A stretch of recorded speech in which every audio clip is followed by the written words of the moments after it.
Holy moly, this thing is massive! Hello, what is up guys? I'm your host Gordon and welcome to another one of my videos. What I got over here is a UDL. Man, anything that is from UDL definitely going to be some good stuff. A UDL SPAS-12. And this, my friend, is of course another shell ejecting shotgun from UDL. Holy actual moly, this thing is massive, guys. Seriously, this handle thing keep covering my face. Thank God it didn't cover my shoutout names. I will have to give a special thanks to Sir Days DeV for super thanking in the comment section. For today's Saturday shoutout, I'm gonna thank Black Sen and Yuan Aguilar for always supporting the channel. If you guys want to shout out, leave a comment down below and I will be picking a couple of you guys for a Saturday shout out. Just like how Mac Potato always sending me one of these cool stuff every Saturday for a review, Mac Potato is a local Malaysia online foam dart blaster seller who sells rare imported foam dart blasters, something like this, guys. So if you guys are interested with one of these or joining the Mac Potato Discord server, the link will be provided in the description down below.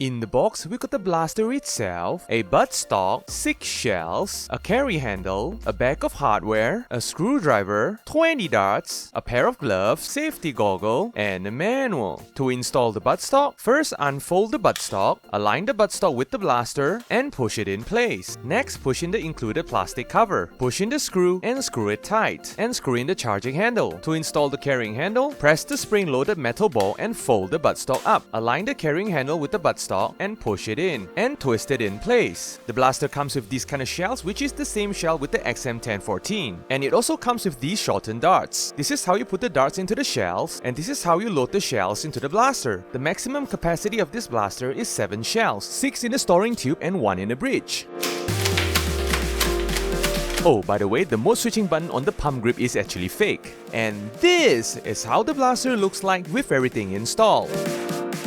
Okay, first look at the blaster. As you can see, the silhouette of the blaster, of course with the buttstock at the top of the blaster. This thing is definitely a SPAS-12 silhouette. Definitely one of my favorite shotgun of all time. When you hold the blaster in hand, the blaster feels satisfyingly heavy. I mean, the build quality seems to be pretty nice. Well, it is UDL we are talking about. They tend to come up with pretty good stuff. The entire body of the blaster, as usual with one of these UDL blaster, is made out of some thick nylon. The shell storing tube as well as the shell ejecting dust cover is of course made out of aluminum. And the entire buttstock of the blaster is made out of some pretty heavy duty metal. I mean, holy moly, after releasing the buttstock, this blaster is massive. This thing is a beast, guys. Not only the buttstock is made out of metal, even the handle over here is made out of some pretty thick and heavy duty metal. This handle is definitely not going to go anywhere. Let's talk about the buttstock a little bit. As you can see, the buttstock is a non-adjustable buttstock. When you actually fully extended the buttstock this way,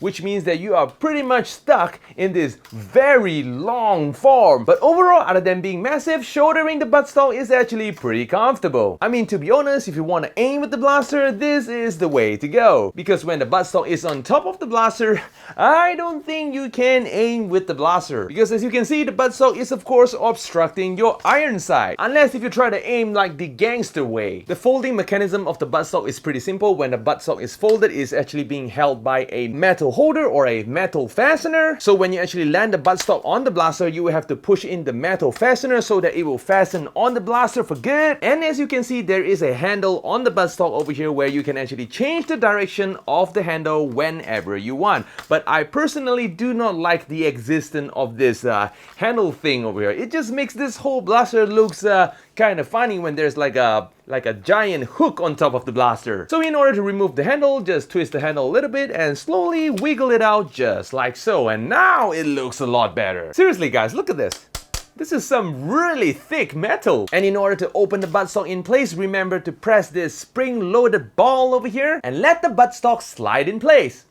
Yeah, just like so, guys. There's actually 4 holes on the handle. As you can see, the blaster uses one of these shells, which is basically the same kind of shells that's being used on the XM1014 and the M870, and uses these kind of shortened darts, which is exactly the kind of darts that came with the XM1014. This thing brings back a lot of memory. I found out that you can actually use these holes as a shell holder. It looks more tactical, isn't it? Back to the blaster, the grip of the blaster is massive, and it is comfortably massive for people with large hands like me. And not to mention that the pump grip of the blaster is massive as well, and seems like most of the shell ejecting mechanism is basically the same as the XM1040 or the M870. The trigger pull of the blaster is smooth, and this blaster even comes with a safety which is located in front of the trigger. There is a sling mounting point at the back of the blaster over here if you are into that kind of thing. The Picatinny rail situation of this blaster is pretty straightforward. We only got a roll of Picatinny rail on top of the blaster. And the iron sight situation of this blaster is pretty new for me. We got a iron sight, of course, at the tip of the barrel over here, and an iron sight literally at the middle of the blaster. And surprisingly enough, aiming with this iron sight is actually pretty comfortable. The maximum loading capacity of this blaster is actually 6 shells, obviously, because in the package it only comes with 6 shells. And I do realize that you can actually load all 6 shells in this shell container, which means that if you guys have extra shells from your, XM1014 or like a M870 or something like that, in my case I got one of these really sweet looking Remington shell over here, and chamber it in the barrel, which means that the maximum capacity of this blaster is actually 7 shells. Bruh. And embarrassingly enough, I just realized that I can't use one of these Remington shells, so I'm gonna stick with my old XM1014 shells over here. Here we go. Yeah, now we're talking. Oh yeah, guys.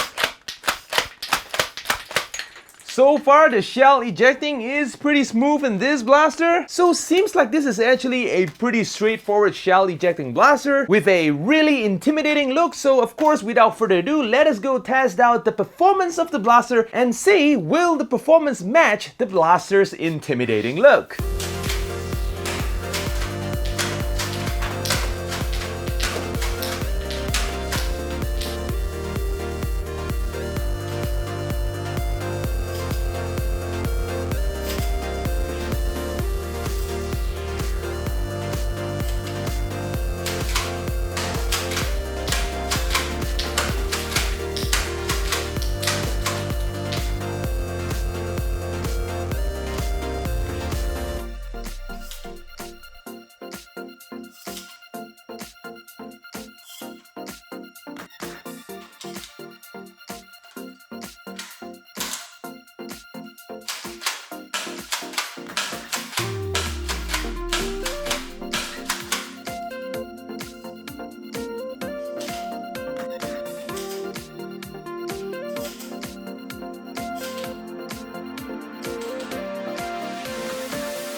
Okay, we are back, guys. Actually, this blaster gave me quite some surprise. The performance of the blaster is actually surprisingly good. I was expecting the same kind of performance just like the XM1014 or something like a UDL 1887, but surprisingly enough, the SPAS-12 actually surpasses both of those UDL blasters. This blaster can actually shoot from 81 FPS all the way to 102 FPS. FPS. I didn't know that they actually upgraded the springs. FYI, the 81 FPS is actually an outlier. The accuracy of the blaster is actually pretty good. In 7 to 8 meters, hitting a target is definitely not a problem. Operating this blaster, I do encounter a little bit of jams once in a while if you try to prime the blaster in a weird way. Let us try to jam the blaster a little bit.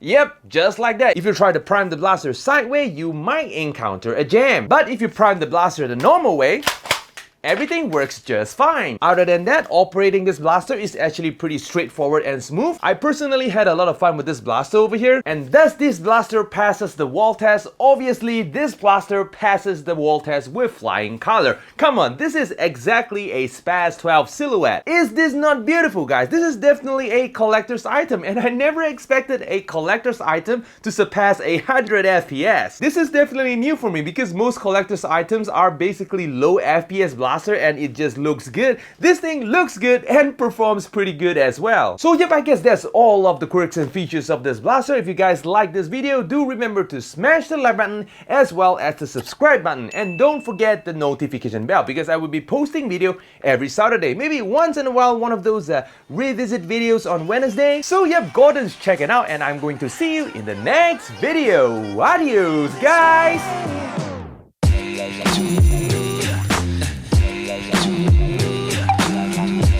Two.